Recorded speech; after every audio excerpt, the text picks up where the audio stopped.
अब देखो हम लोग क्या बोल रहे हैं, हम लोग बोल रहे हैं फिजिक्स में हम स्टडी करने जा रहे हैं किसके, नेचर्स के लॉ की। और सबसे पहले मुझे नेचर्स के लॉ को क्या करना है, डिफाइन करना है। अब नेचर के मैंने क्या बोले, बहुत सारे लॉज बोले हैं। और होता क्या है, जब तक हमें नेचर्स के लॉ मालूम होंगे नहीं तब तक हम ये बता ही नहीं पाएंगे कि ये इस एक्सपेरिमेंट का आउटकम क्या है। अब वहां पे हमने एग्जांपल लिया था वीडियो लेक्चर में किसका, बोट का। अब जैसे मैं यहाँ पे एक और एग्जांपल लेता हूं कि मान लो ग्राउंड है और ग्राउंड के ऊपर एक ब्लॉक रखा हुआ है। ग्राउंड है, ग्राउंड के ऊपर एक ब्लॉक रखा हुआ है और यहां कहीं एक पर्सन है।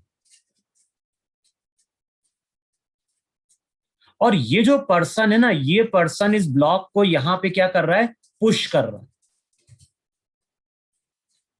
बताओ ये भी एक एक्सपेरिमेंट है कि नहीं। अगर मैं बोल रहा हूं कि ग्राउंड पे एक ब्लॉक रखा है, ये एक अलमीरा रखी हुई है और अलमीरा को हम पुश करने जा रहे हैं, तो ये भी एक एक्सपेरिमेंट है। अब मैं अगर तुमसे पूछता हूं कि इस एक्सपेरिमेंट का आउटकम क्या है, इस एक्सपेरिमेंट का आउटकम क्या होगा। मान लो हम अभी पॉसिबिलिटीज की बात कर रहे हैं कि तो इस एक्सपेरिमेंट में क्या क्या चीज पॉसिबल है, तो क्या बोलोगे। सर एक तो मूव बन जाएगा। पहला केस क्या है, पहली पॉसिबिलिटी है कि हमने फोर्स अप्लाई किया और ब्लॉक रुका रहा। दूसरी पॉसिबिलिटी क्या है, दूसरी पॉसिबिलिटी है कि हमने ब्लॉक पे फोर्स अप्लाई किया और ये ब्लॉक स्लाइड कर गया। अब तीसरी पॉसिबिलिटी क्या है, तीसरी पॉसिबिलिटी ये भी है कि हमने ब्लॉक पे फोर्स अप्लाई किया और ये ब्लॉक टॉपल कर गया। अब जैसे कई बार तुम लोगों ने ये चीज ऑब्जर्व करी होगी कि जैसे मान लो ये ग्राउंड है, जैसे मान लो ये ग्राउंड है, ग्राउंड के ऊपर एक अलमीरा या ब्लॉक रखा हुआ है। अब कई बार तुम ऐसी चीज ऑब्जर्व करोगे कि जब ये पर्सन यहां पे इस ब्लॉक को क्या करता है, पुश करता है, तो कई बार हम नोटिस करते हैं कि ये ब्लॉक स्लाइड नहीं करता है और ये ब्लॉक इस तरह से लिफ्ट करता है। बताओ कभी ऐसा ऑब्जर्व किया कि नहीं ऑब्जर्व किया कि हम फोर्स अप्लाई कर रहे हैं, बॉडी स्लाइड नहीं कर रही है, बॉडी इस तरह से ऊपर उठ रही है, और ज्यादा फोर्स हम अप्लाई करते हैं तो बॉडी कुछ टाइम बाद मूव करके इस तरह से ग्राउंड को हिट करती है। तो बेसिकली यहां पे जो बॉडी है वो इस पॉइंट के अबाउट रोटेट कर जाती है।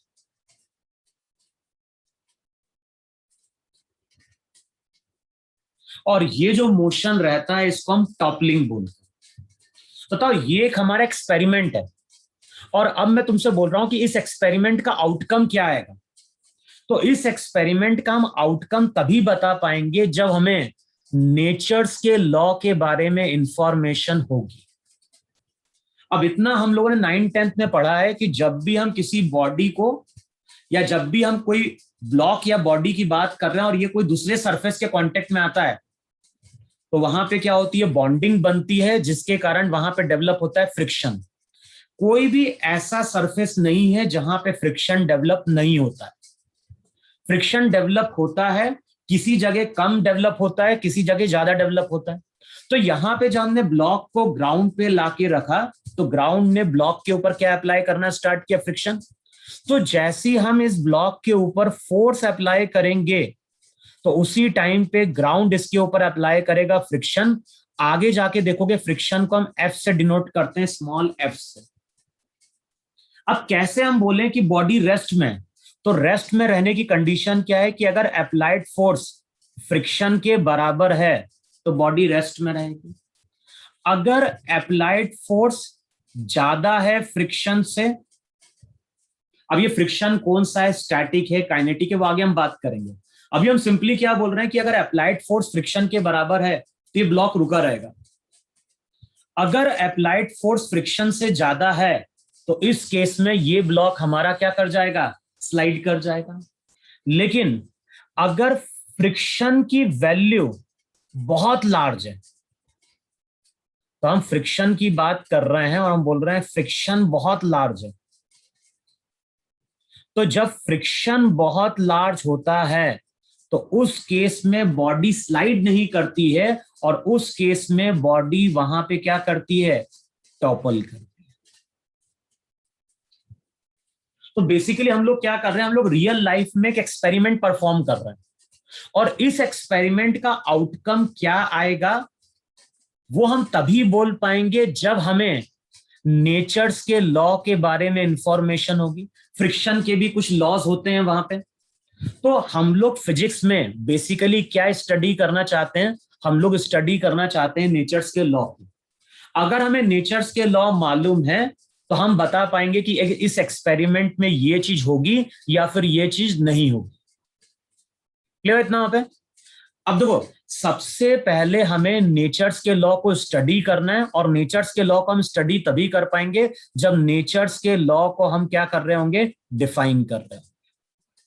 और वहां पे क्या बोला था, नेचर्स के लॉ को अगर हमें डिफाइन करना है तो हमें किसकी जरूरत पड़ती है, हमें जरूरत पड़ती है वहां पे फिजिकल क्वांटिटीज की।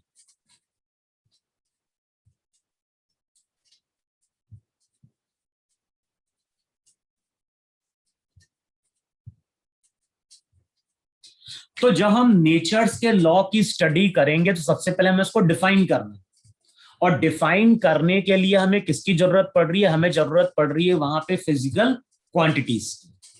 अब जो भी फिजिकल क्वांटिटीज है उसको हम दो पार्ट में डिवाइड करते हैं, इसको हम दो तरह से क्लासिफाई करते हैं।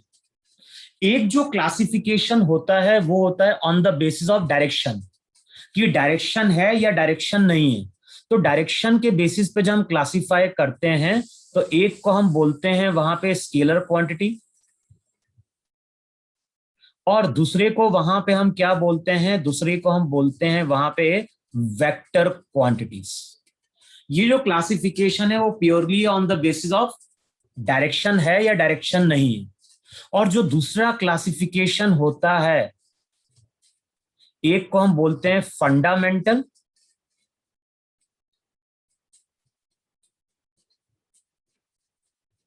एक को हम बोलेंगे वहां पे फंडामेंटल, और दूसरे को जो हम बोलते हैं उसको हम बोलते हैं डिराइव्ड क्वांटिटीज। तो हम दोनों क्लासिफिकेशन पढ़ेंगे, साथ में एक आता है सप्लीमेंट्री भी आता है, वो आगे देखेंगे। तो अब हमें सबसे पहले जो टॉपिक हम स्टार्ट करने जा रहे हैं वो स्टार्ट करने जा रहे हैं फिजिकल क्वांटिटीज।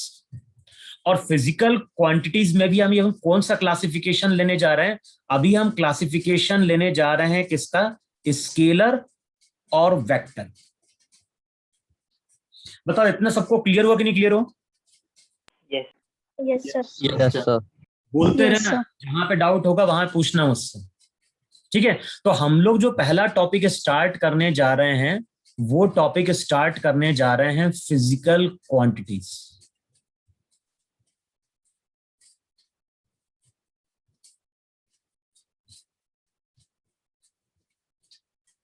अब बहुत सारी तुम लोगों ने फिजिकल क्वांटिटीज के नाम सुने होंगे 9th-10th में, mass, velocity, acceleration, force, current, potential difference, work, ये सभी हमारी क्या है, फिजिकल क्वांटिटीज हैं। और इन्हीं फिजिकल क्वांटिटीज को यूज करके हम नेचर्स के लॉ को क्या करते हैं, डिफाइन करते हैं। अब देखो, जो फिजिकल क्वांटिटीज हैं उसको अभी हम क्या कर रहे हैं, दो पार्ट में डिवाइड कर रहे हैं। मैं रिवाइज कर रहा हूं जो चीज मैंने वीडियो लेक्चर में बोली थी। एक जो था, एक को हमने बोला था वहां पे स्केलर, एक जो क्वांटिटी थी उसको हमने नाम दिया था स्केलर, और दूसरे को वहां पे हमने नाम दिया था वेक्टर। अच्छा, वहां पे हमने कुछ प्रॉपर्टीज बोली थी। पहला पॉइंट मैंने क्या लिखवाया था, पहला पॉइंट मैंने लिखवाया था कि स्केलर क्वांटिटीज वो क्वांटिटीज होंगी जिनका केवल मैग्नीट्यूड होगा, और वेक्टर क्वांटिटीज वो क्वांटिटीज होंगी जिनका मैग्नीट्यूड भी होगा और साथ में वहां पे डायरेक्शन भी होगा। वेक्टर क्वांटिटीज वो क्वांटिटीज है जिनका मैग्नीट्यूड भी है और साथ में वहां पे क्या है, डायरेक्शन भी है। अब मैंने वहां पे एक एग्जांपल लिया था, और एग्जांपल क्या लिया था, यहां पे बोल रहा हूं ग्राउंड। और ग्राउंड के ऊपर यहां कहीं एक पर्सन है, और मैं बोल रहा हूं कि ये जो पर्सन है, ये पर्सन 50 मीटर पर सेकेंड से चल रहा है। ग्राउंड है, ग्राउंड पे एक पर्सन है और ये पर्सन 50 मीटर पर सेकेंड से चल रहा है। इसका मतलब ये हुआ कि 1 सेकेंड में बताओ पर्सन कितना चलेगा? 50 मीटर से 1 सेकेंड में पर्सन जो रहेगा, पर्सन यहां पे 50 मीटर चलेगा, और जो 50 मीटर पर सेकेंड है वो है स्पीड। अब ध्यान है, स्केलर, जो स्केलर क्वांटिटीज हैं उसके बहुत सारे एग्जाम्पल होते हैं, और अभी मैं केवल वो एग्जाम्पल लेने जा रहा हूं जो तुम लोगों ने 9-10 में पढ़ा है। तो 9-10 में हमने स्पीड के बारे में पढ़ा है। तो स्पीड की जब हम बात करते हैं तो स्पीड स्केलर क्वांटिटी का एग्जाम्पल है। अच्छा देखो, जब मैंने यहां पे तुमसे बोला कि पर्सन 50 मीटर पर सेकेंड से चल रहा है, तो बताओ यहां पे तुम्हें कोई भी इंफॉर्मेशन मिल रही है क्या कि पर्सन राइट की ओर जा रहा है, पर्सन लेफ्ट की ओर जा रहा है, या पर्सन अपवर्ड जा रहा है, पर्सन डाउनवर्ड जा रहा है, या पर्सन आगे जा रहा है, या पर्सन पीछे जा रहा है? हमें किसी भी चीज के, यानी इस केस में हमें केवल इतना मालूम चल रहा है कि पर्सन 50 मीटर पर सेकेंड चल रहा है, लेकिन कहां जा रहा है, राइट की ओर जा रहा है, लेफ्ट की ओर जा रहा है, इसके बारे में कोई इंफॉर्मेशन नहीं है। तो ये जो 50 मीटर पर सेकेंड है उसको वहां पे हम क्या बोलते हैं? स्पीड। लेकिन अब मैं अगर यहां पे बोल दूं कि ये मेरी एक्स एक्सिस है, ये मेरी वाई एक्सिस है, और यहां पे अब मैं एक एरो लगा दूं, बताओ अब इस डायग्राम को देख के क्या बोलोगे? अब इस डायग्राम को देख के तुम बोलोगे कि पर्सन 50 मीटर पर सेकेंड से चल रहा है, किस डायरेक्शन में? Along positive x axis. सबने इतना पढ़ा होगा मैथ्स में कि ये जो एक्सिस होती है ये हमारी क्या होती है? पॉजिटिव होती है, ये भी पॉजिटिव होती है, इसका ऑपोजिट वहां पे नेगेटिव होता है। तो बताओ डायग्राम देख के हम ये बोल पा रहे कि नहीं बोल पा रहे कि पर्सन 50 मीटर पर सेकेंड से चल रहा है टुवर्ड्स राइट की ओर? तो बताओ यहां पे हम डायरेक्शन की बात कर रहे हैं कि नहीं कर रहे हैं?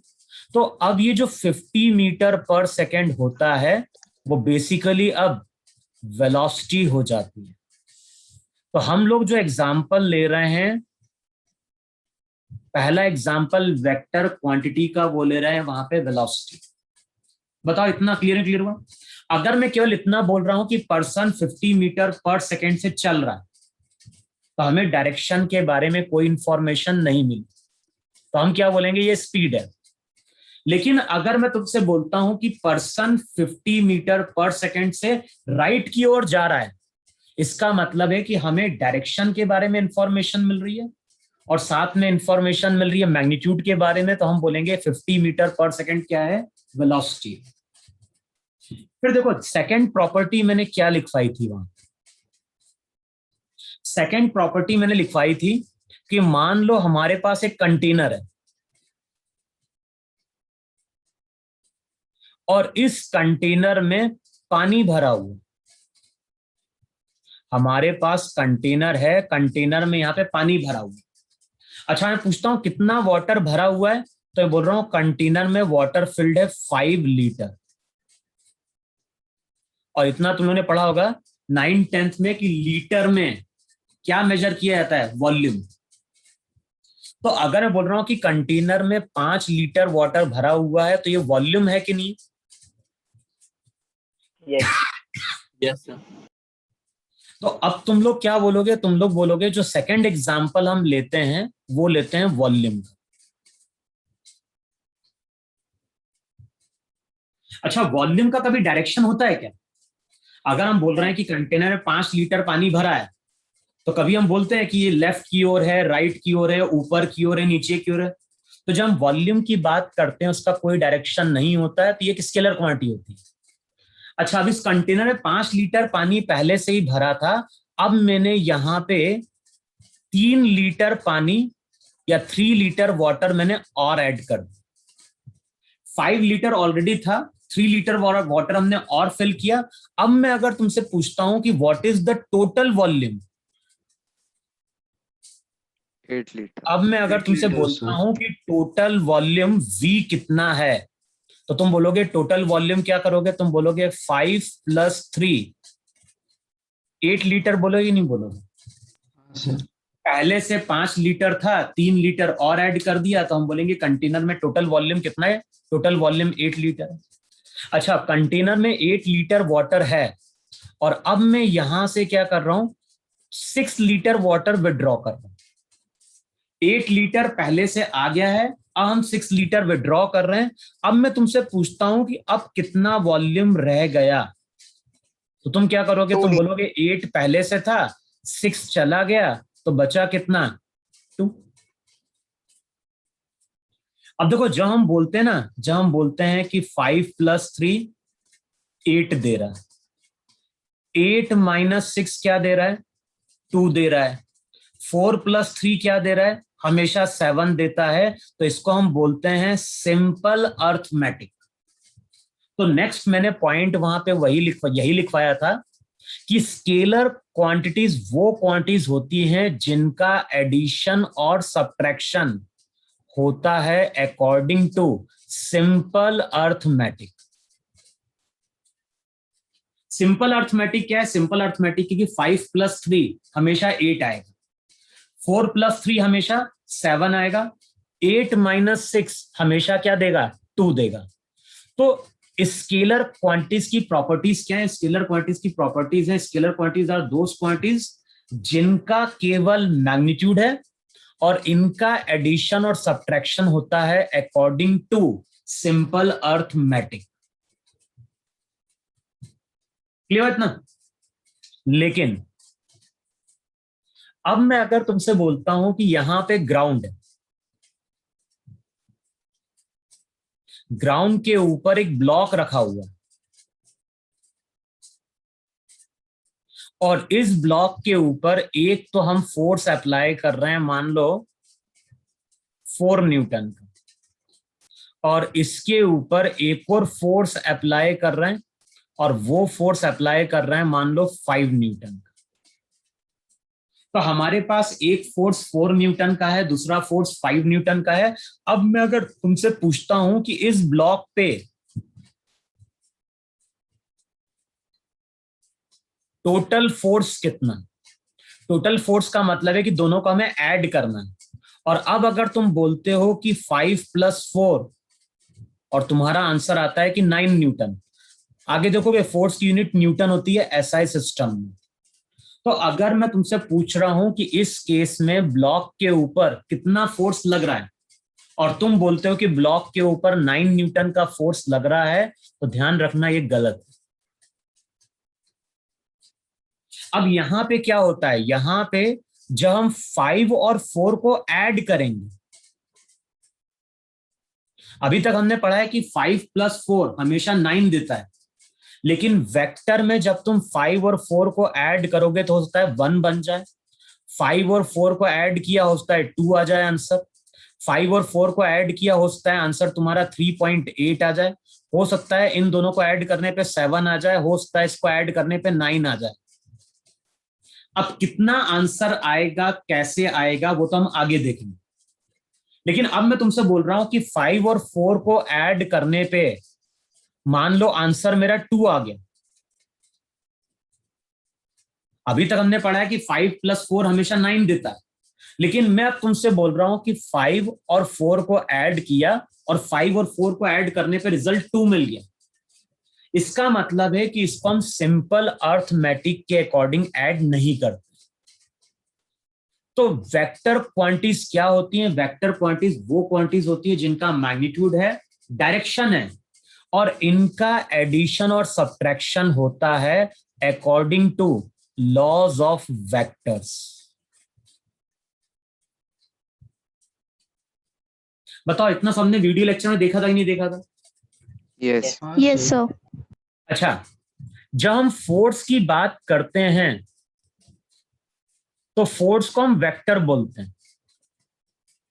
क्यों बोलते हैं? अगर मान लो ग्राउंड है, अगर मान लो ग्राउंड है और ग्राउंड के ऊपर एक बॉल को हम लेके आ रहे हैं, बताओ जैसे ही हम बॉल को छोड़ते हैं तो बॉल कहां जाती है? ये बॉल जाती है नीचे की ओर।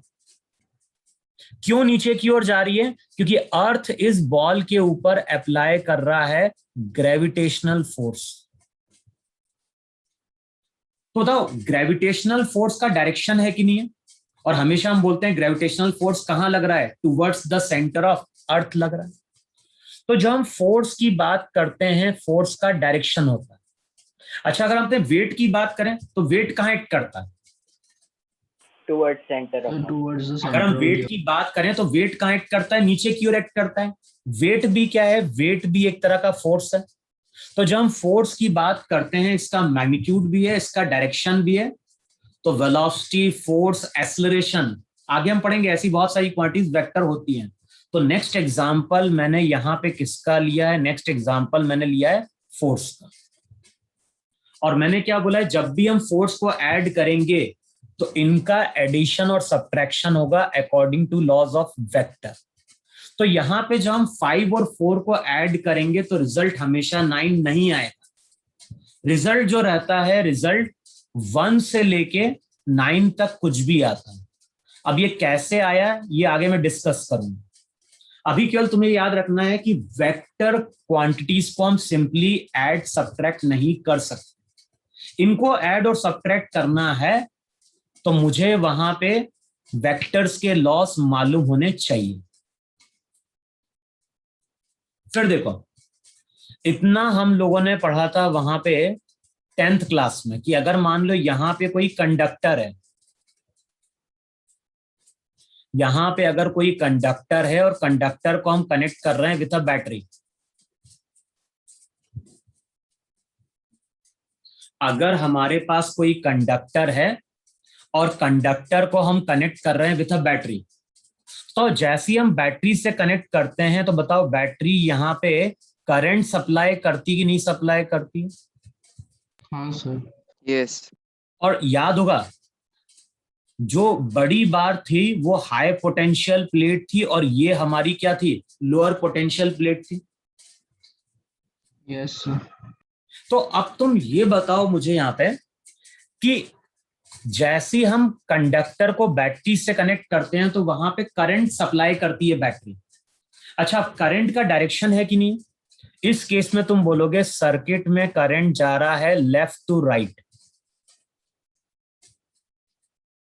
अच्छा, करंट का मैग्नीट्यूड भी होता है। कई बार हम बोलते हैं कि वायर में 10 एम्पियर का करंट फ्लो कर रहा है, कई बार हम बोलते हैं 5 एम्पियर का करंट फ्लो कर रहा है। तो जब हम करंट की बात करते हैं तो बताओ करंट मेरी यहां पे, करंट की अगर हम बात कर रहे हैं तो अब तुम क्या बोलोगे? तुम बोलोगे करंट का मैग्नीट्यूड भी है, करंट का डायरेक्शन भी है। लेकिन कोई जरूरी नहीं है, ये ध्यान रखना, ये एक्सेप्शन है। कोई जरूरी नहीं है कि किसी फिजिकल क्वांटिटी का डायरेक्शन होगा तो वेक्टर ही होगी। करंट एक एक्सेप्शन है जिसका मैग्नीट्यूड भी होता है, डायरेक्शन भी होता है, लेकिन हम बोलते हैं कि ये कौन सी क्वांटिटी है? ये स्केलर क्वांटिटी है। तो ये चीज तुम्हें ध्यान रखना है। अगर किसी क्वांटिटी का, किसी फिजिकल क्वांटिटी का मैग्नीट्यूड है, डायरेक्शन है, तो उसको हम देख के नहीं बोल पाएंगे कि स्केलर है या वेक्टर है। अब देखो, करंट का मैग्नीट्यूड भी है, डायरेक्शन भी है, क्यों हम इसको स्केलर बोलते हैं? तो उसका रीजन है कि अगर मान लो यहां पे कोई वायर है, इसमें 3 एम्पियर का करंट आ रहा है, और यहां पे कोई वायर है और यहां पे 4 एम्पियर का करंट आ रहा है, और यहां पे एक और वायर लगा है, और अब अगर कोई तुम पूछता है कि यहां पे कितना करंट आएगा, तो यहां से करंट आता है हमेशा 7 एम्पियर, और ये आता है according to Kirchhoff's current law. ये क्लास 12th में पढ़ोगे, केसीएल। तो किरचॉफ का लॉ क्या बोलता है? किरचॉफ का लॉ बोलता है जितना इनकमिंग करंट होगा उतना ही आउटगोइंग होगा। बताओ इनकमिंग करंट कितना है? तुम बोलोगे इनकमिंग करंट 3 + 4 है। और लॉ क्या बोल रहा है? जितना इनकमिंग है उतना ही आउटगोइंग है। इसका मतलब है कि यहां पे 3 और 4 आएगा तो हमेशा क्या देगा? 7 देगा। यहां पे ऐसा पॉसिबल नहीं है कि 3 एम्पियर का करंट आया, 4 एम्पियर का करंट आया और इसमें 6 एम्पियर का चला गया। ऐसा पॉसिबल नहीं है, क्योंकि ऐसा पॉसिबल होगा तो चार्ज का वहां पे लॉस होगा, यानी किरचॉफ का फर्स्ट लॉ फिर वहां पे रॉन्ग हो जाएगा। और किरचॉफ का फर्स्ट लॉ अगर वैलिड है तो इसका मतलब है कि 3 + 4, बताओ यहां पे हमेशा 7 देगा कि नहीं 7 देगा? हाँ सर। अब इतना समझ में नहीं समझ में आया? स्केलर में 3 और +4 हमेशा 7 देता है, लेकिन वेक्टर में अगर 3 और 4 को ऐड करोगे तो रिजल्ट कुछ भी आ सकता है।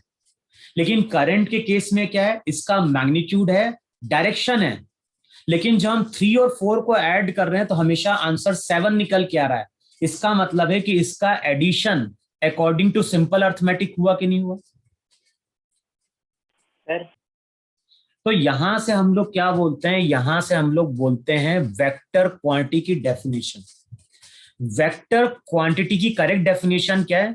तो उसमें तीनों पॉइंट आने चाहिए। पहला पॉइंट क्या आना चाहिए कि वेक्टर क्वांटिटीज वो क्वांटिटीज हैं जिनका मैग्नीट्यूड होगा, डायरेक्शन होगा और जिनका एडिशन और सब्ट्रैक्शन होता है according to laws of vector. या फिर हम बोलते हैं वेक्टर क्वांटिटीज वो क्वांटिटीज हैं जिनका मैग्नीट्यूड होगा, डायरेक्शन होगा और जो वेक्टर्स के लॉ को ओबे कर रही होंगी। अगर हमने ये पॉइंट नहीं लिखा कि वेक्टर्स के लॉ को ओबे कर रही हैं तो डेफिनेशन में मार्क्स क्या होते हैं, कट जाते हैं। बताओ इतना सबको क्लियर है कि नहीं क्लियर है? Yes sir. Yes sir.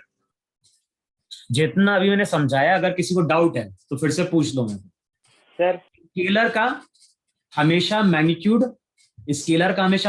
होगा और एडिशन और सब्ट्रैक्शन होगा अकॉर्डिंग टू सिंपल अर्थमेटिक। लेकिन वेक्टर में क्या है, मैग्नीट्यूड भी होना चाहिए, डायरेक्शन भी होना चाहिए और वेक्टर्स के लॉ को ओबे भी करना चाहिए। अगर ये तीनों कंडीशन फुलफिल होगी तभी उस क्वांटिटीज को हम क्या बोलेंगे, वेक्टर क्वांटिटी बोलेंगे। सर प्रेशर का भी करंट जैसे ही है क्या?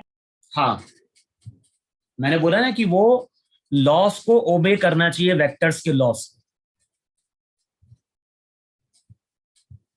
अब लिखो इसकी डेफिनेशन लिखो जरा वेक्टर क्वांटिटीज की।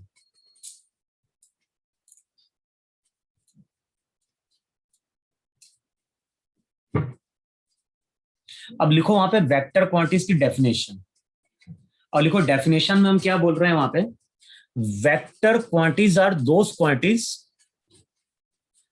Vector quantities are those quantities which are having, vector quantities are those quantities which are having magnitude, direction.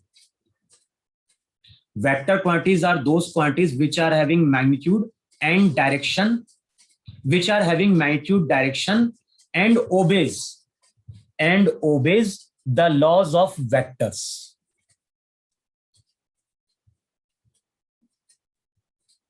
लिखा इतना सबने? Vector quantities are those quantities which are having magnitude, direction and obeys the laws of vector. और scalar quantities की definition क्या होगी? Scalar quantities are those quantities which are having magnitude only and their addition और subtraction takes place according to simple arithmetic.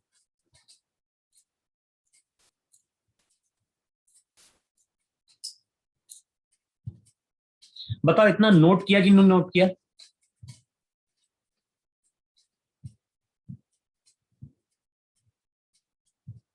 Sir last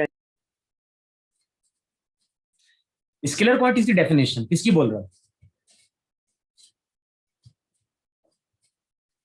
बोलो क्या repeat करूं? Sir scalar की repeat. देखो स्केलर की डेफिनेशन लिखो वहां पे, scalar quantities are those quantities, scalar quantities are those quantities which are having magnitude only.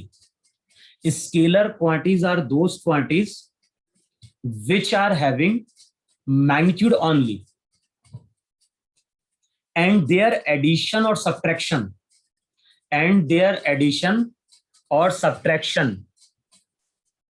takes place according to simple arithmetic, and their addition or subtraction takes place according to simple arithmetic.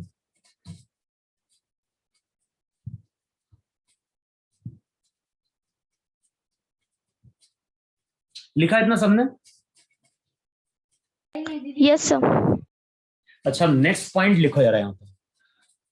वो चीज मैंने video lecture में explain नहीं करी थी actually, तो इसको भी नोट करो वहां पे। नेक्स्ट जो पॉइंट आता है वो यहां पे आ रहा है, लिखो वहां पे, vector quantities can be positive, can be negative और can be zero. Vector quantities can be positive, can be negative, can be zero.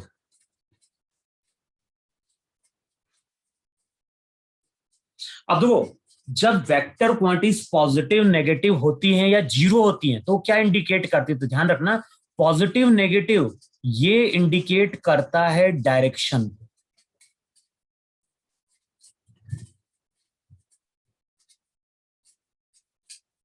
जैसे देखो यहां पे, ये जो मैंने पर्सन का डायग्राम ड्रॉ किया था, मैंने वहां पे क्या बोला था कि ये पॉजिटिव एक्स एक्सिस है। ये तुम्हारी कौन सी एक्सिस होगी इस डायरेक्शन में? Negative x. इतना हमने पढ़ा ही नहीं पढ़ा है मैथ्स में कि ये अगर पॉजिटिव एक्स होता है तो ये तुम्हारा नेगेटिव एक्स होता है। अब मान लो मैं अगर तुमसे कहीं बोलता हूं कि जो पर्सन है, ये पर्सन -30 मीटर पर सेकेंड से चल, तो इसका मतलब है कि पर्सन कहां जा रहा है? along negative x axis. Negative में अच्छा, अगर मैंने तुमसे कहीं बोला कि पर्सन जो है, पर्सन चल रहा है 50 मीटर पर सेकेंड से, ये पॉजिटिव है कि नहीं है? पॉजिटिव का मतलब है कि पर्सन कहां जा रहा है? राइट की ओर जा रहा है। राइट। हाँ सर। तो ये चीज ध्यान रखना है, वेक्टर में पॉजिटिव नेगेटिव क्या इंडिकेट करते हैं? Direction indicate. अच्छा, अब स्केलर क्वांटिटीज क्या होती हैं? ये पॉजिटिव नेगेटिव होती हैं कि केवल पॉजिटिव होती है? पॉजिटिव। अब देखो बुक में क्या लिखा रहता है? बुक में लिखा रहता है कि scalar quantities are always positive, लेकिन ऐसा नहीं होता है। तुम लोग की जो बुक दी होगी ना, उसमें क्या देता है? उसमें देता है scalar quantities are always positive, whereas vector quantities can be positive, negative और जीरो। लेकिन इनकरेक्ट है, इसमें भी कुछ एक्सेप्शन है। अब एक्सेप्शन क्या है? स्केलर क्वांटिटीज वैसे तो हमेशा पॉजिटिव होती है, लेकिन कुछ केसेस ऐसे हैं जहां पे स्केलर क्वांटिटीज पॉजिटिव भी होती है, नेगेटिव भी होती है और जीरो भी होती है। अब मैं बात कर रहा हूं एक्सेप्शन की, हमेशा नहीं होगा। कुछ केसेस ऐसे होते हैं जहां पे स्केलर क्वांटिटीज पॉजिटिव, नेगेटिव या जीरो होती है। अब मैं एक एग्जांपल लेता हूं, और तुम लोग को एग्जांपल याद नहीं आ रहा होगा। कई बार जब हम वर्क कैलकुलेट करते हैं तो हम बोलते हैं वर्क 30 जूल का, कई बार हम बोलते हैं वर्क वहां पे -50 जूल का हुआ, कई बार हम बोलते हैं वर्क 0 जूल हुआ। तो वर्क का कभी डायरेक्शन होता है क्या? नहीं होता सर। नहीं, कभी हम ऐसा नहीं बोलते हैं कि हमने 30 जूल का वर्क एक्स एक्सिस के अलोंग परफॉर्म किया है, या 30 जूल का वर्क हमने नेगेटिव एक्स के अलोंग परफॉर्म किया है। तो जब हम वर्क की बात करते हैं तो वर्क भी एक स्केलर क्वांटिटी है, लेकिन वर्क पॉजिटिव, नेगेटिव, जीरो होता है। अब मैंने क्या बोला है? जब वेक्टर पॉजिटिव नेगेटिव होगा तो क्या इंडिकेट करेगा? डायरेक्शन को। लेकिन जब वर्क पॉजिटिव नेगेटिव होता है तो उसका मतलब अलग होता है। पॉजिटिव का मतलब होता है एनर्जी का बढ़ना। तो अगर पॉजिटिव वर्क हो रहा है तो एनर्जी बढ़ रही है, नेगेटिव वर्क हो रहा है तो एनर्जी घट रही है, जीरो वर्क होगा तो एनर्जी में कोई चेंज नहीं आएगा।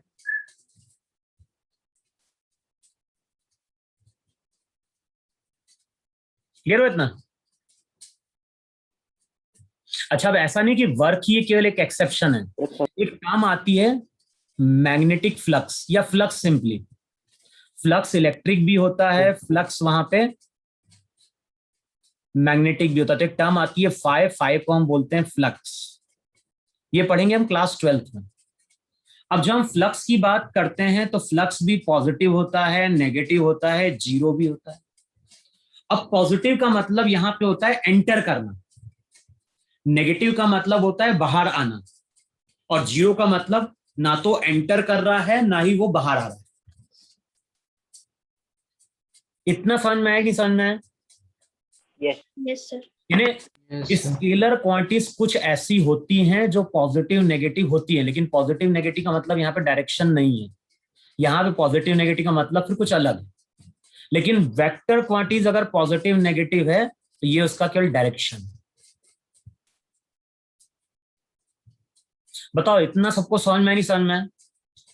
Yes sir. यस और यही मैंने वहां पे वीडियो लेक्चर में क्या किया था, एक्सप्लेन किया था। अब देखो रब करूं ना मैं इतना? Yes yes sir. नोट कर रहे हो क्या? नहीं तो मैं फिर रब करूं।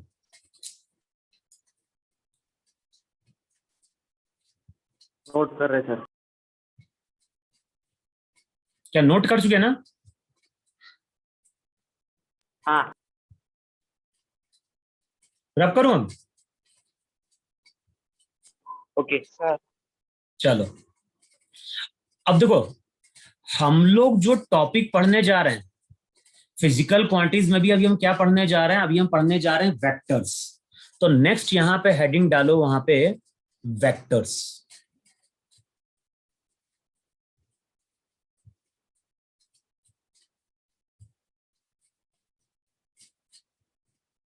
अब ध्यान रखना है, जो वेक्टर है वो फिजिक्स का टॉपिक नहीं है, ये मैथ्स का टॉपिक है। और जब हम क्लास 12th में जाते हैं तो हम वेक्टर्स को बहुत डिटेल में पढ़ते हैं मैथ्स में। तो जो वेक्टर है वो कौन सा टॉपिक है? वो है मैथ्स का टॉपिक। अच्छा, हमें फिजिक्स में क्यों पढ़ना है? हमें फिजिक्स में इसलिए पढ़ना है कि हमारे पास कुछ क्वांटिटीज ऐसी हैं जिनका एडिशन और सब्ट्रैक्शन किसके अकॉर्डिंग हो रहा है? लॉज ऑफ वेक्टर के अकॉर्डिंग हो रहा है। तो हमें बेसिकली वेक्टर्स के लॉज पढ़ने हैं। अब लॉज ऐड करने के भी होते हैं, लॉस सब्ट्रैक्ट करने के भी होते हैं, और लॉस मल्टीप्लाई करने के भी होते हैं। डिवीजन का कोई लॉ नहीं होता है वेक्टर में। तो या तो वेक्टर ऐड किया जाता है या सब्ट्रैक्ट किया जाता है या फिर वहां पे मल्टीप्लाई किया जाता है। तो हम लोग जो वेक्टर पढ़ते हैं 11th में वो बहुत ही बेसिक होता है। या तुम ये बोल दो कि जो मैथ्स में हम पढ़ते हैं हार्डली 1-2 पेज होते हैं। अगर मैथ्स की बुक तुम ओपन करोगे तो हार्डली वो 3-4 पेजेस होते हैं जो हम फिजिक्स में पढ़ते हैं। अच्छा, वेक्टर्स पढ़ने से पहले हमें सबसे पहले जरूरत है वेक्टर्स के रिप्रेजेंटेशन की। लॉ की बात तो हम बाद में करेंगे।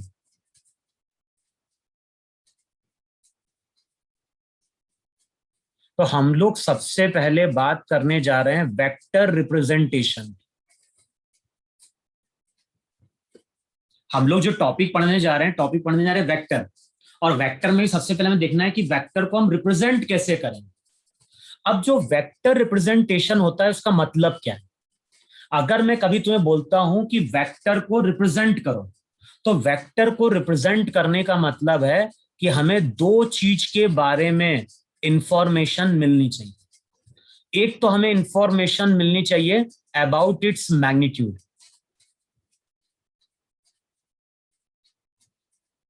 और दूसरी हमें इंफॉर्मेशन मिलनी चाहिए about its direction.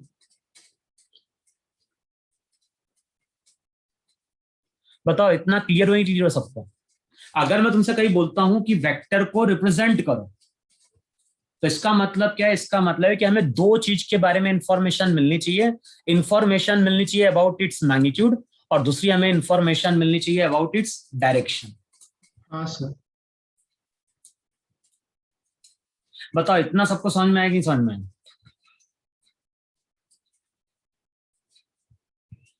Yes, sir. अच्छा, अब वेक्टर को रिप्रेजेंट करने के दो तरीके। जब हम वेक्टर को रिप्रेजेंट करने जाते हैं तो वेक्टर को रिप्रेजेंट करने के दो तरीके। एक जो तरीका है वेक्टर को रिप्रेजेंट करने का वो होता है ग्राफ पे।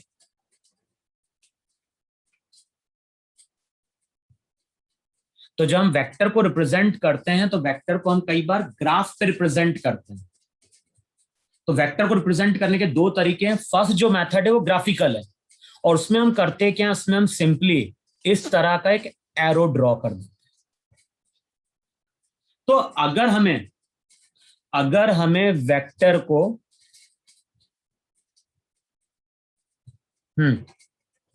अगर हमें वेक्टर को रिप्रेजेंट करना है तो पहला तरीका क्या है कि वहां पे एक एरो ड्रॉ कर दो ग्राफ। अगर ग्राफ पेपर पे हमने सिंपली एक एरो ड्रॉ कर दिया है तो अब ये एक वेक्टर क्वांटिटी को रिप्रेजेंट कर। अब ये जो एरो होता है उसमें लेंथ है, और ये जो पोर्शन रहता है इसको हम बोलते हैं टेल, और ये जो पोर्शन रहता है वेक्टर का, ध्यान है, इसको हम बोलते हैं हेड। तो वेक्टर को जब हम ग्राफ पे ड्रॉ करेंगे तो उसके दो पार्ट होंगे, एक टेल होगा, दूसरा हेड होगा। अब टेल क्या बताता है, तो टेल बताता है मैग्नीट्यूड ऑफ वेक्टर।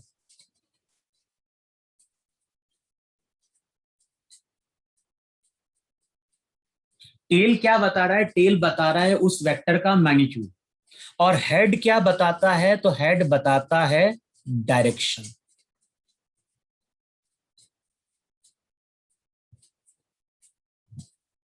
बताओ इतना समझ में नहीं समझ में? अभी हम फर्स्ट मेथड की बात कर रहे हैं। फर्स्ट मेथड में जब हमें वेक्टर को रिप्रेजेंट करना होगा तो सिंपली हमें एक एरो खींच देंगे। अब एरो में जो लाइन की लेंथ होगी, ये पूरा पोर्शन टेल कहलाता है। तो जो भी लाइन की लेंथ है वो टेल है, और टेल बेसिकली क्या बता रहा है, वेक्टर का मैग्नीट्यूड। और हेड क्या बता रहा है, हेड बता रहा है वेक्टर का डायरेक्शन। बताओ इतना समझ में आया कि नहीं समझ में आया सबको? Yes, sir. Yes, sir. Yes, sir. अच्छा, अब मैंने क्या बोला, ये जो मेथड है इसमें हमें ग्राफ पेपर की जरूरत पड़ती है। अब मैं एक डायग्राम ड्रॉ कर रहा हूं, इस डायग्राम को देखो, ये ग्राउंड है, और ग्राउंड पे यहां कहीं एक ब्लॉक है।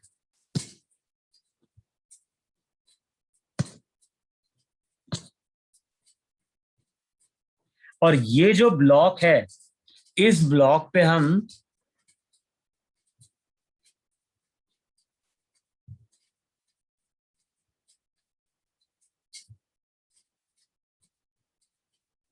इसको बोलो x, इसको बोलो y।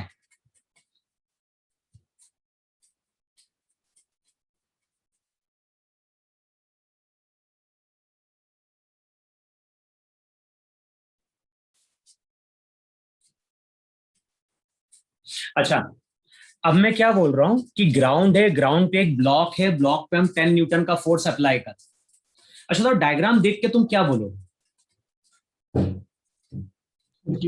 इस डायग्राम को देख के हम क्या बोलेंगे, इस डायग्राम को हम देख के बोलेंगे ब्लॉक पे 10 न्यूटन का फोर्स लग रहा है, और किस डायरेक्शन में लग रहा है?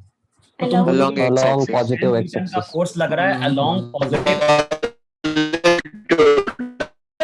Direction. देखो ये बोल रहे नहीं बोल रहे हो?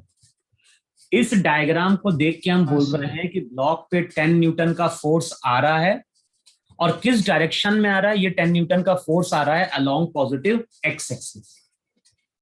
अच्छा, फोर्स कौन सी क्वांटिटी है? फोर्स तुम्हारी वेक्टर क्वांटिटी है। अब मैं तुमसे बोलता हूं कि इस वेक्टर को हमें रिप्रेजेंट करना, इस वेक्टर को हमें रिप्रेजेंट करना। तो अभी हम फर्स्ट मेथड की बात कर रहे हैं, ग्राफिकल मेथड की। और देखो तुम सब लोगों ने ग्राफ पेपर यूज किए होंगे।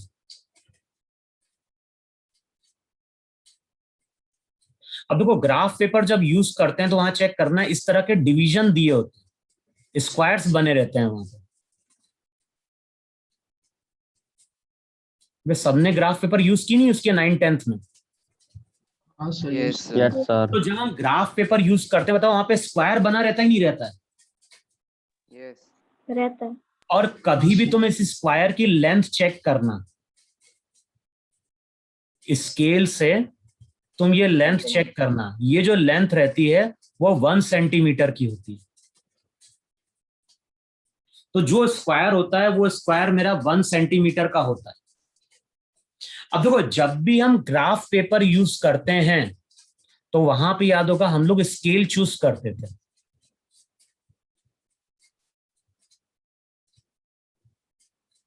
अब बताओ यहां पे हम किसको रिप्रेजेंट करने जा रहे हैं, फोर्स को। तो मैंने स्केल पे क्या मान लिया, मैंने स्केल पे मान लिया कि 1 सेंटीमीटर 5 न्यूटन के बराबर है। 1 सेंटीमीटर 5 न्यूटन के क्या है, बराबर है। ये हमने स्केल पे मान लिया। अब मैंने क्या किया, मुझे वेक्टर को रिप्रेजेंट करना है, तो मैंने क्या किया, यहां पे एक लाइन खींची।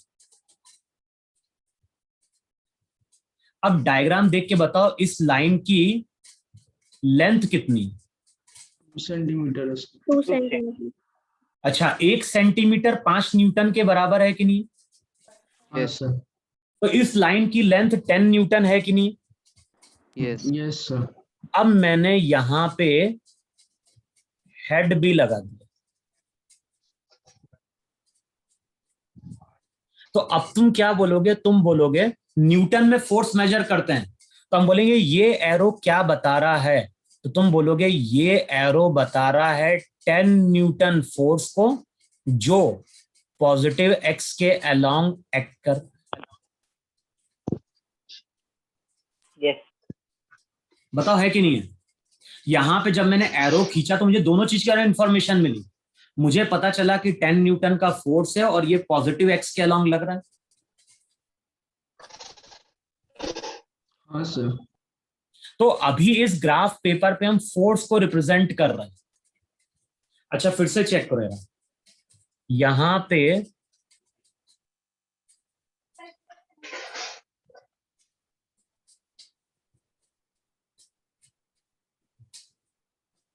इस लाइन की लेंथ देखो जरा, 3 सेंटीमीटर। 2 सेंटीमीटर। अच्छा ये लाइन की लेंथ 3 सेंटीमीटर है और साथ में मैंने यहां पे हेड भी लगा दिया। अब मैं रेड वाली लाइन की बात कर रहा हूं, बताओ ये एक वेक्टर है कि नहीं? है। Yes sir. Yes. अच्छा अब ये जो वेक्टर है, ये वेक्टर क्या बता रहा है, तो ये वेक्टर बता रहा है 15 न्यूटन का फोर्स जो नेगेटिव एक्स के अलोंग एक्ट कर रहा है।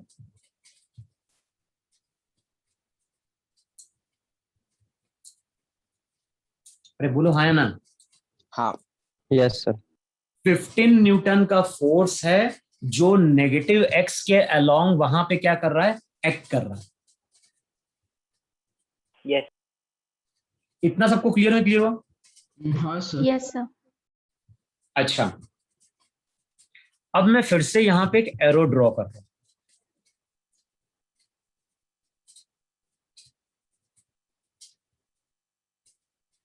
अब मैं ग्रीन कलर की लाइन की बात कर रहा हूं। बताओ इस लाइन की लेंथ कितनी है? 4 centimeter. 4 centimetre sir. तो बताओ अब तुम ये बोलोगे नहीं बोलोगे कि ये किसको रिप्रेजेंट कर रहा है? ये रिप्रेजेंट कर रहा है 20 newton force. Negative Y axis कहां पे? along। नेगेटिव वाई के अलोंग। आया कि नहीं आया इतना समझ में? आया सर। Yes sir. अच्छा फिर से देखो जरा, मैंने यहां पे एक फोर्स ड्रॉ किया F1। बताओ F1 फोर्स कितने का है? 5 न्यूटन का है। 5 Newton. डायरेक्शन का है इसका? नीचे नेगेटिव. नीचे की। तो अब देखो अगर मुझे वेक्टर फॉर्म में रिप्रेजेंट करना है,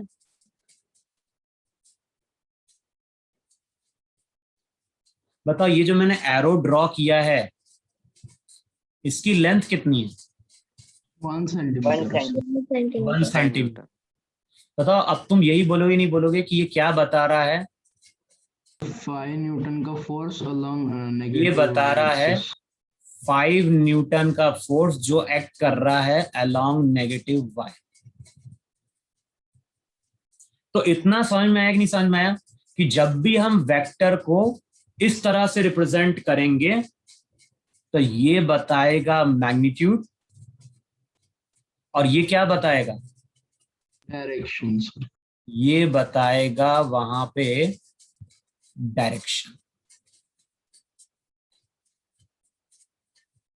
बोलो इतना सबको क्लियर हुआ कि नहीं क्लियर हुआ? यस। हो गया सर।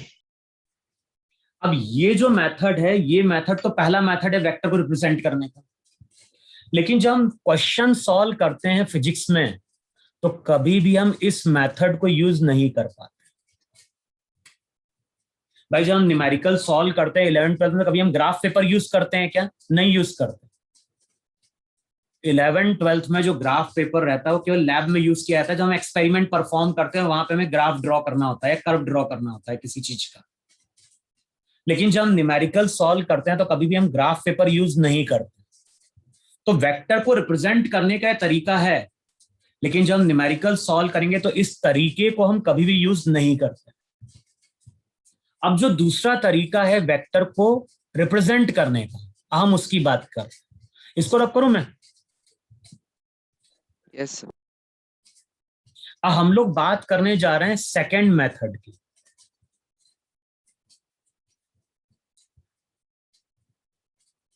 अब देखो जो सेकंड मेथड है वेक्टर का वो क्या है?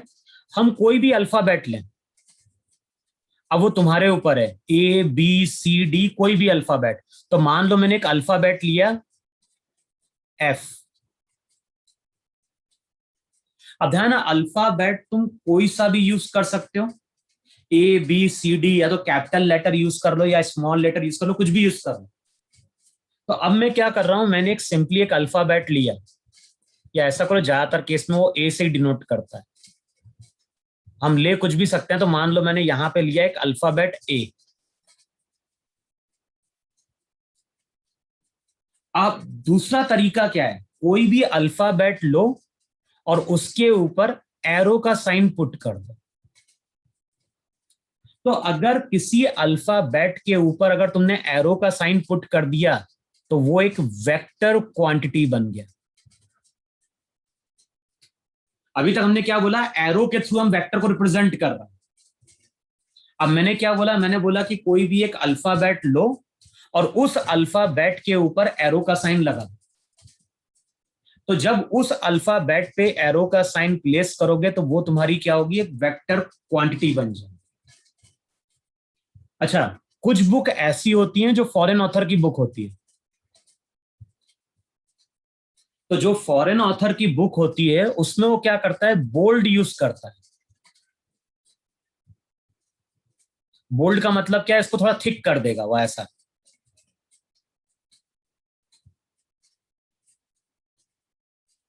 आया कि नहीं समझ में?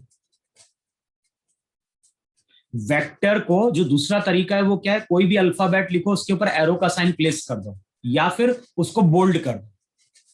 लेकिन ये जो सिंबल रहता है वो फॉरेन ऑथर की बुक में यूज करते हैं, जैसे रेस्निक हेलिडे। रेस्निक हेलिडे में देखोगे वेक्टर को इस तरह से रिप्रेजेंट किया जाता है।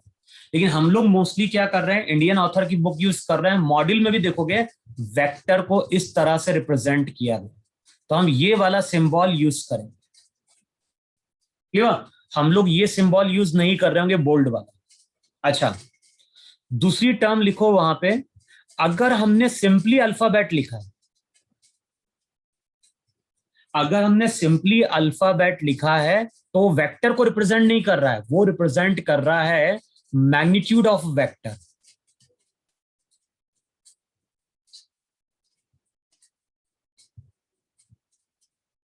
अच्छा, इसको रिप्रेजेंट करने का दूसरा तरीका भी, जो दूसरा तरीका है रिप्रेजेंट करने का, वो क्या है?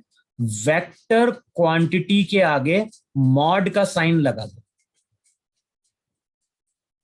तो किसी भी वेक्टर क्वांटिटी के आगे मॉड का साइन लगा दो या सिंपली अल्फाबेट यूज कर लो, तो वो क्या बता रहा है? वो तुम्हारा बता रहा है वहां पे एक वेक्टर क्वांटिटी, ए वेक्टर के मैग्नीट्यूड। बताओ, इतना क्लियर हो सबको? Yes Yes, sir. अच्छा, अब मैंने तुमसे क्या बोला? सेकेंड मेथड की हम बात कर रहे हैं कि सेकेंड मेथड में वेक्टर को कैसे रिप्रेजेंट करते हैं। अब देखो, मैथ्स में इसका फॉर्मूला दिया गया है। फॉर्मूला क्या दिया गया है? फॉर्मूला दिया गया है किसी भी वेक्टर को हम कैसे लिखते हैं। तो किसी भी वेक्टर को हम लिखेंगे उसका मैग्नीट्यूड। फॉर्मूला दिया गया है मैथ्स में। फॉर्मूला क्या दिया है? किसी वेक्टर को लिखना इसका मैग्नीट्यूड और साथ में मल्टीप्लाई करना है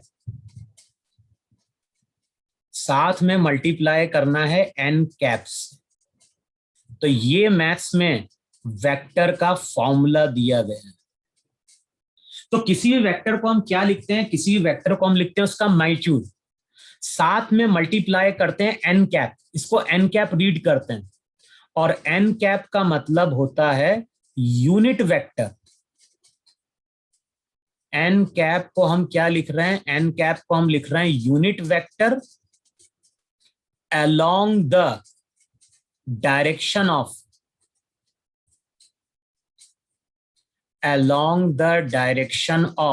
वेक्टर A। तो ये चीज ध्यान रखनी है, किसी भी वेक्टर को हम क्या लिखेंगे, किसी वेक्टर को हम लिखेंगे उसका मैग्नीट्यूड और साथ में मल्टीप्लाई कर देंगे उस डायरेक्शन के यूनिट वेक्टर से। अब यूनिट वेक्टर होता क्या है, तो जब हम बात कर रहे हैं एन कैप की, तो एन कैप को हम बोलते हैं यूनिट वेक्टर। अब यूनिट वेक्टर का मतलब क्या होता है, यूनिट वेक्टर एक ऐसा वेक्टर जिसका मैग्नीट्यूड 1 है। यूनिट वेक्टर एक ऐसा वेक्टर जिसका मैग्नीट्यूड क्या है, 1 है।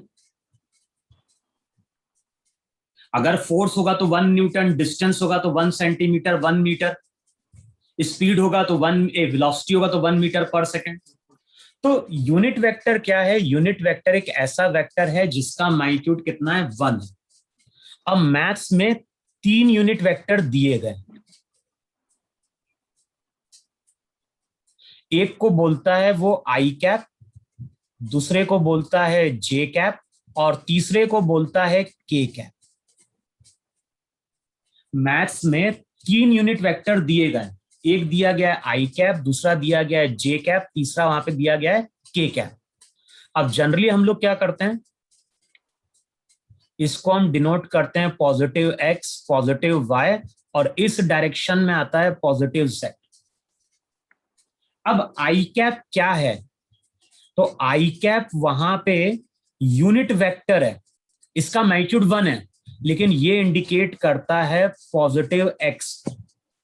तो जो आई कैप रहेगा, आई कैप यूनिट वेक्टर है जो होता है अलोंग पॉजिटिव एक्स। जे कैप यूनिट वेक्टर है अलोंग पॉजिटिव वाई, और के कैप है unit vector along positive Z.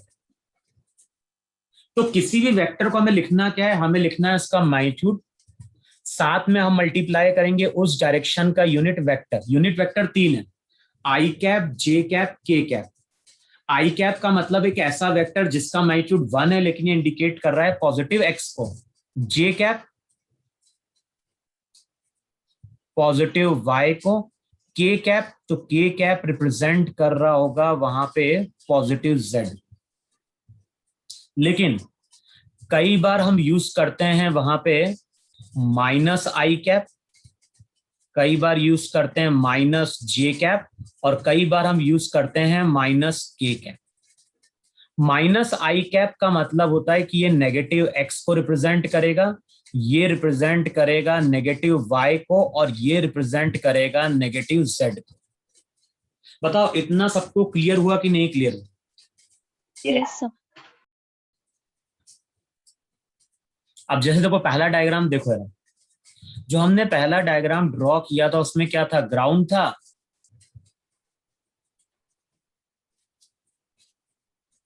Ground के ऊपर ब्लॉक था। ग्राउंड है, ग्राउंड के ऊपर ब्लॉक था, और इस ब्लॉक के ऊपर हमने क्या अप्लाई किया था, फोर्स। ग्राउंड के ऊपर ब्लॉक है, ब्लॉक के ऊपर हमने अप्लाई किया था फोर्स, और याद है वो फोर्स कितने का था, 10 न्यूटन का था कि नहीं था? ये था कि नहीं था?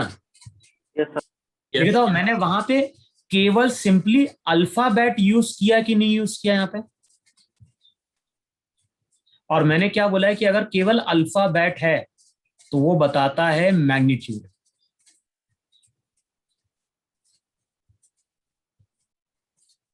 अगर केवल अल्फाबेट है तो वो बता रहा है क्या, वो बता रहा है केवल मैग्नीट्यूड।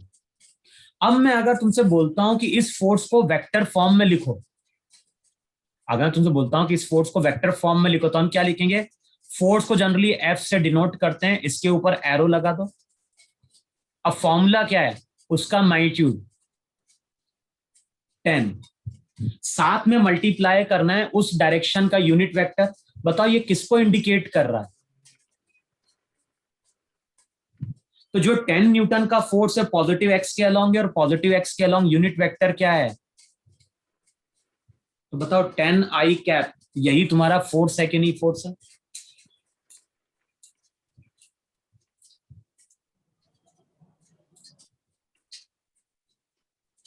आया कि नहीं है समझ में? यस अच्छा ये तो जो दूसरा फोर्स मैंने अप्लाई किया था, डायग्राम चेक करना, ऐसे मैंने एक और फोर्स अप्लाई किया था और उसको मैंने बोला था 5 न्यूटन, उसको F1 बोल दिया था मैंने। पता इससे पहले मैंने ग्राफ पे डिनोट किया था, नहीं डिनोट किया था?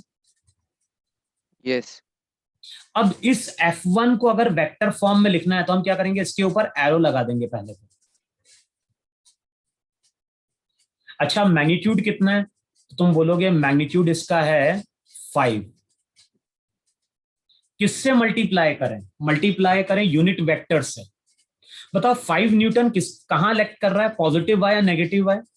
नेगेटिव और नेगेटिव वाई के Minus along j unit cap. Vector कितना है? माइनस। अब इसको सिंप्लीफाई कर दो तो तुम बोलोगे जो भी F1 है, F1 को हम लिखेंगे -5j कैप।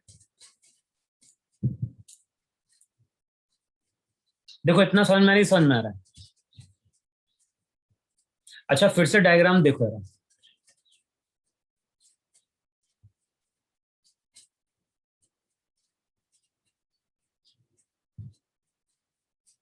बताओ कितना फोर्स लग रहा है? F2 की वैल्यू बताओ कितनी? 20 न्यूटन 20 न्यूटन। अच्छा ये फोर्स कहां एक्ट कर रहा है? अलोंग पॉजिटिव एक्स या along negative x? Negative x बताओ Negative F2 x. को। अब बताओ तुम F2 को क्या लिखोगे? तुम F2 को लिखोगे, उस पर एरो लगा दो पहले तो। -20 उसका मैग्नीट्यूड 20 20 और मल्टीप्लाई क्या करोगे?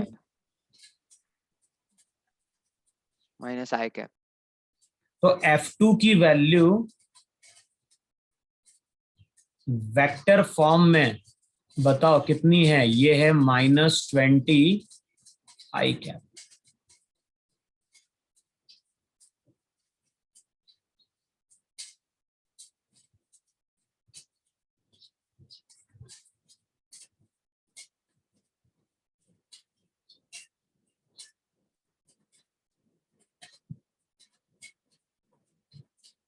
देखो आया कि नहीं आया इतना?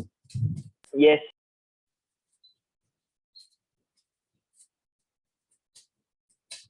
अच्छा रब करो में से। Yes sir. यस अब देखो यार, मान लो मैंने कभी तुमसे बोला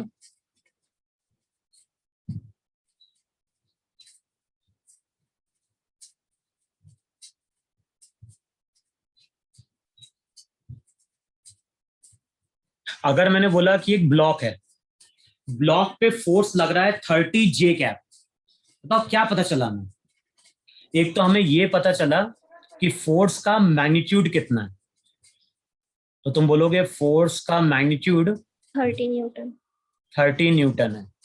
अच्छा दूसरी इंफॉर्मेशन है पता चली, डायरेक्शन। along with positive तो तुम बोलोगे इसका डायरेक्शन क्या है? इसका डायरेक्शन है पॉजिटिव वाई एक्सिस बताओ हमें दोनों चीज के बारे में इंफॉर्मेशन मिल रही है कि नहीं मिल रही है? हमें मैग्नीट्यूड के बारे में भी इंफॉर्मेशन मिल रही है, हमें डायरेक्शन के बारे में मिल रही है। अगर मैं इसका डायग्राम ड्रॉ करूंगा तो डायग्राम में ऐसे ही ड्रॉ करूंगा ही नहीं ड्रॉ करूंगा?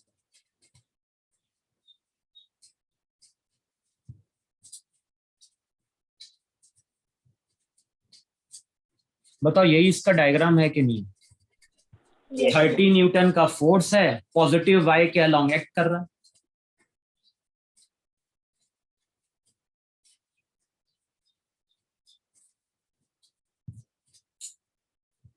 बोलो है कि नहीं इतना? Yes, sir. Yes, sir. तो अब ये बताओ मुझे, हमें डायग्राम ड्रॉ करने की अब जरूरत है क्या? नहीं. नहीं। No. हमें यहां से दोनों चीज के बारे में इंफॉर्मेशन मिल गई, मैग्नीट्यूड के बारे में भी इंफॉर्मेशन मिल गई, और इंफॉर्मेशन मिल गई किसके बारे में? डायरेक्शन के बारे में भी। Yes. बोलो इतना समझ में आया, नहीं समझ में आया सबको? Yes, sir. Yes, sir. ठीक है, रब कर रहा हूं मैं इसको इतना। हाँ. अच्छा फिर से देखो, ग्राउंड है,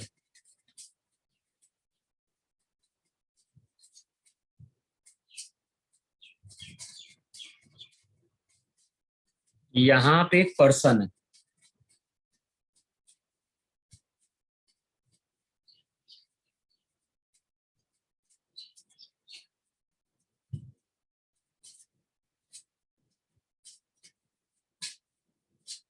बताओ पर्सन कितने चल रहा है? पर्सन 50 मीटर पर सेकंड से चल रहा है। किस डायरेक्शन में चल रहा है? Positive X. Positive x axis ये का स्पीड है कि वेलोसिटी है? वेलोसिटी है। वेलोसिटी है, Velocity. डायरेक्शन भी है। अब मुझे अगर वेलोसिटी को वेक्टर फॉर्म में लिखना है तो मैं क्या लिखूंगा? मैं लिखूंगा उसका मैग्नीट्यूड, साथ में मल्टीप्लाई करूंगा उस डायरेक्शन के यूनिट वेक्टर से, तो आंसर मेरा आ जाएगा 50 आई कैप। बताओ यही पर्सन की वेलोसिटी होगी कि नहीं होगी वेक्टर फॉर्म में? Yes. Yes, sir.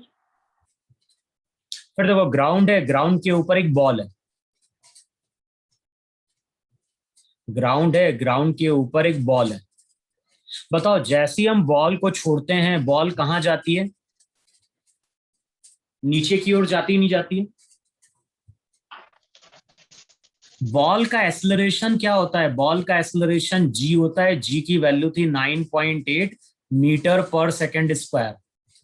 याद है कि नहीं याद है?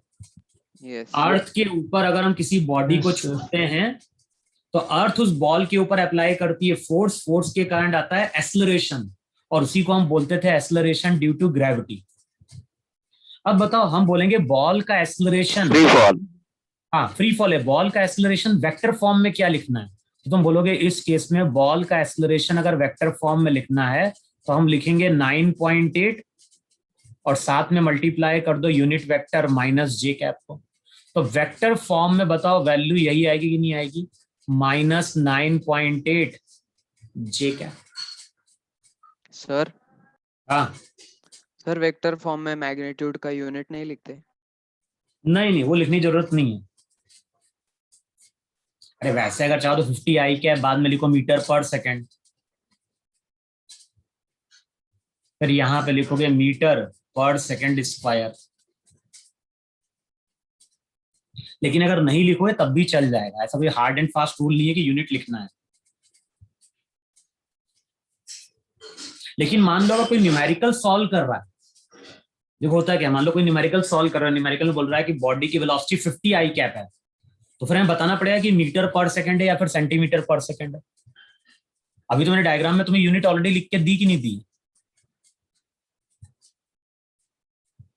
तो अभी लिखने की जरूरत नहीं है, लेकिन अगर नहीं दिए तब तो वहां पे हम मेंशन करेंगे साथ में कि मीटर पर सेकंड या फिर मीटर पर सेकंड स्क्वायर। क्लियर हो इतना? Yes, sir. Yes sir. अच्छा फिर से देखो, ये तुम्हारा ग्राउंड है, ये तुम्हारा ग्राउंड है, यहां पे तुम्हारे रेन ड्रॉप्स हैं, और इस पर्टिकुलर केस में रेन ड्रॉप्स नीचे की ओर गिर रहा है। और कोई जरूरी नहीं कि रेन ड्रॉप्स नीचे की ओर गिरते हैं, कई बार जब हवा चलती है तो रेन ड्रॉप्स एंगल पे गिरते हैं। तो अभी हम सिंपल केस की बात कर रहे हैं कि रेन ड्रॉप्स हैं नीचे की ओर गिर रहे हैं। कितने से नीचे गिर रहे हैं? तो ये गिर रहे हैं 100 मीटर पर सेकेंड से। इसका मतलब है कि एक सेकेंड में ये 100 मीटर डिस्टेंस क्या कर जाएंगे? ट्रेवल कर जाएंगे।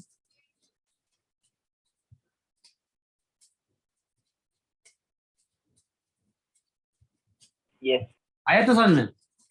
यस अच्छा अब ये बताओ मुझे कि ये जो 100 मीटर पर सेकंड ये रेन ड्रॉप की वेलोसिटी है कि नहीं? yes, हाँ Yes. सर। इसको अगर वेक्टर फॉर्म में लिखना है तो वेक्टर फॉर्म में हम क्या लिखेंगे? -100 j cap। -100 j cap। बताओ वेलोसिटी को वेक्टर फॉर्म में यही लिखोगे कि नहीं लिखोगे? -100 j कैप। Yes sir. आया इतना समझ में? yes, Yes, sir. Yes, sir. अच्छा, अब मैं अगर तुमसे कहीं बोलता हूं कि पार्टिकल की वेलोसिटी है 5 मीटर पर, पार्टिकल की, एक मिनट, पार्टिकल की वेलोसिटी है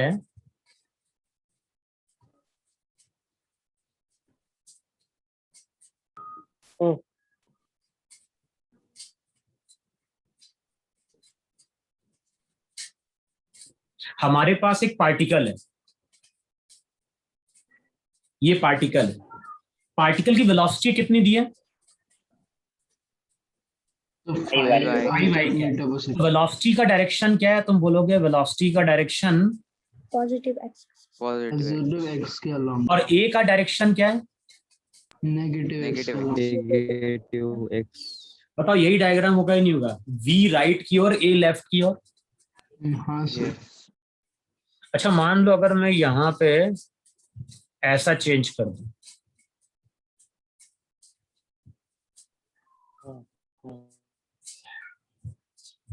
तो अब डायग्राम मेरा क्या बनेगा? अब डायग्राम बनेगा कि ये अगर पार्टिकल है तो हम बोलेंगे पार्टिकल की वेलोसिटी भी, बताओ डायग्राम अब ऐसा होगा कि नहीं होगा? हाँ Yes. सर। बी और ए हाँ। दोनों ही कहाँ है? दोनों ही है वहां पे नेगेटिव एक्स के अलावा।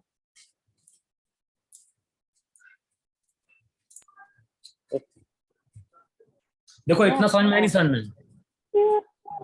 Yes, sir. तो आज का जो लेक्चर था बेसिकली हमने वहां पे क्या सीखा? वहां पे हमने सीखा वेक्टर का रिप्रेजेंटेशन अभी के।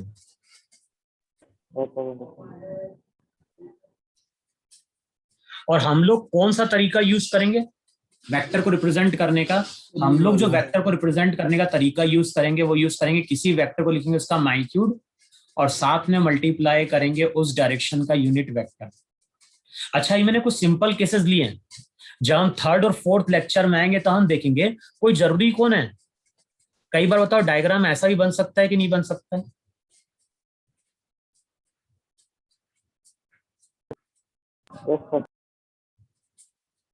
भाई क्वेश्चन आना चाहिए ना माइंड में। कोई जरूरी कौन है कि ब्लॉक हमेशा, ब्लॉक पे फोर्स हमेशा पॉजिटिव एक्स या पॉजिटिव वाई के अलोंग लगे?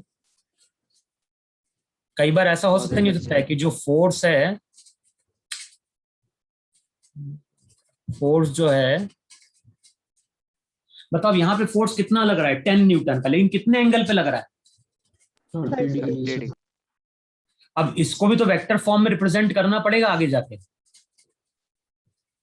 देखो अभी तक जो हमने वेक्टर कंसिडर किए वो या तो राइट की ओर थे, लेफ्ट की ओर थे, ऊपर थे या नीचे थे। लेकिन जब हम थर्ड क्लास में आएंगे, जब थर्ड लेक्चर लेंगे, तो थर्ड लेक्चर में हम देखेंगे कि इस तरह का अगर फोर्स है तो उसको वेक्टर फॉर्म में कैसे रिप्रेजेंट करेंगे। फॉर्मूला यही होता है, फॉर्मूला कुछ नहीं है, फॉर्मूला यही है। इसी फॉर्मूले के थ्रू हम यहां पे इस फोर्स को क्या करेंगे? रिप्रेजेंट करेंगे। लेकिन वहां पे बेसिकली हमें यूनिट वेक्टर फिर कैलकुलेट करना, तो आगे हम देखेंगे। अभी हमें केवल मतलब है उन वेक्टर से, या तो वो राइट की ओर है, लेफ्ट की ओर है, ऊपर है या फिर नीचे। तो अभी बेसिकली हमें वेक्टर के रिप्रेजेंटेशन से मतलब है, और यही एक फॉर्मूला है जिसके थ्रू हम वेक्टर को वहां पे क्या करेंगे? रिप्रेजेंट करेंगे। बोलो इतना सबको समझ में आया कि नहीं समझ में आया? yes, sir. Yes, sir. अब एक काम करो, अब तुम लोग थोड़ा वीडियो ऑन करो, मैं इसको पॉज कर रहा हूं, है ना? अभी हमें केवल यहीं तक पढ़ना है अभी केवल, और आगे का जो लेक्चर है वो भेजूंगा जो तुम्हें देखना है अगली क्लास में आने के पहले। अभी हमने बात करी केवल वेक्टर के रिप्रेजेंटेशन की ना। हाँ सर। Yes sir. अच्छा तुम लोगों का ऐप में वो रजिस्ट्रेशन हुआ है कि नहीं हुआ अभी तक? नहीं हुआ है सर।